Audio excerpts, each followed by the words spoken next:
And so for your listening entertainment on this Rock and Roll Friday on the Savage Nation, I have for you a interview with Mitt Romney. It's live.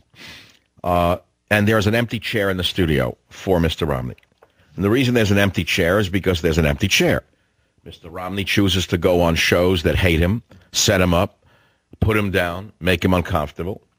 I don't have to repeat the names of these shows because you know what they are. And what really got my goat is these ads that the Republicans are running on every cable channel. Attention Tea Party activists and American patriots. Obama's outspending us. He went up 5% since the DNC. Attention Tea Party activists and patriots. Send us your money to the RNC. Puke. I'll send you nothing. What do you mean send you money for what? What do you stand for? Winning? That's all you stand for? Why don't you tell us what you stand for? Say you stand for something, Mr. Romney, then maybe you wouldn't have to beg us for the money. That's what I'd like to say. And so here's my first question to Mr. Romney, sitting here in the empty chair, and here it is. Mr. Romney, why are you running such a weak campaign and not attacking Barack Obama?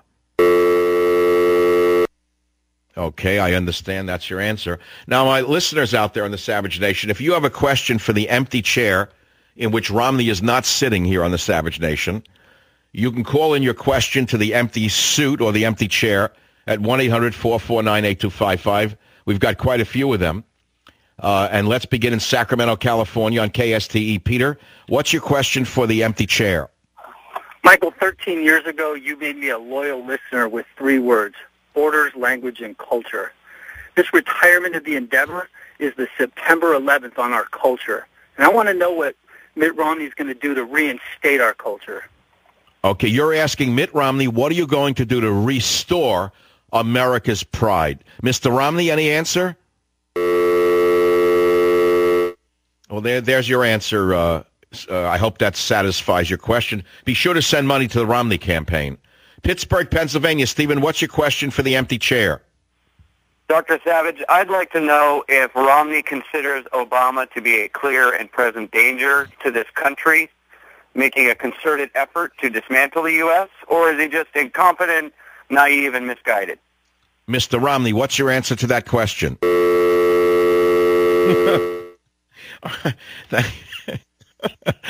You know, it's not bad. It's working so far. It was made up on the spot. Beowulf said, come on. I said, I'm going to interview the empty chair. I said, what can we run when I asked the question? He said, how about a dial tone? Doug came up with a dial tone. What other soundbite can we use, Beowulf? Do we have anything else for the answers? Well, let's see. What are we getting from the candidate-in-chief here, Mitt Romney? We're getting nothing. We're getting a dial tone. Every time you've called his campaign to ask him to come on the show, you basically get a dial tone. So let's keep it up.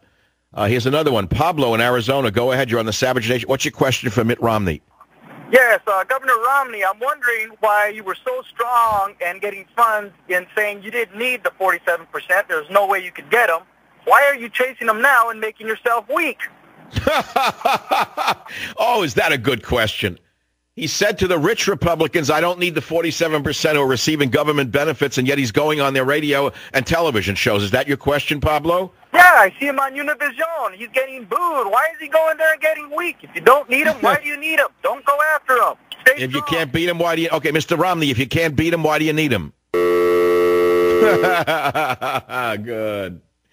Okay, if you have a question for the empty chair in my studio, that is Mr. Romney's empty chair, which I think we're going to run until eventually even he comes to understand he's now become a laughingstock amongst conservatives in America. We've had enough.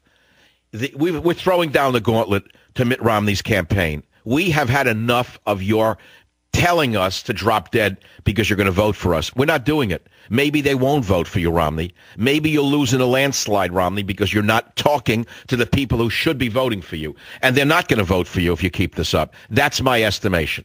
Okay, how's that? Now, many of you are going to say, how dare you attack Mitt Romney? He needs every vote he can get. Hey, that's your problem. It's not my problem. I have my way of doing things. Maybe you have your way of doing things. Virginia Beach. Freddie, what's your question for the empty chair that Romney's sitting in? My question, Dr. Savage, is I want to know how Mr. Romney is going to restore fiscal sanity to the federal government. Mr. Romney, you inherited $1 trillion deficit, and your opponent, Mr. Obama, has raised it to $3 or $4 trillion. What would you do the first day that you take office, Mr. Romney? Okay. All right, there's your answer. Okay. Guys, what other sound bites can we use? Does anyone have an answer for anyone out there have any ideas now? Let's get into the production, radio production together. If you're enjoying this Grilla Romney segment with the sound bite of a telephone dial tone, what other sound bites can we use? Beowulf, any other ideas? How about No, I don't think the buzzer will work. Okay, we'll take your calls while I give you the latest news.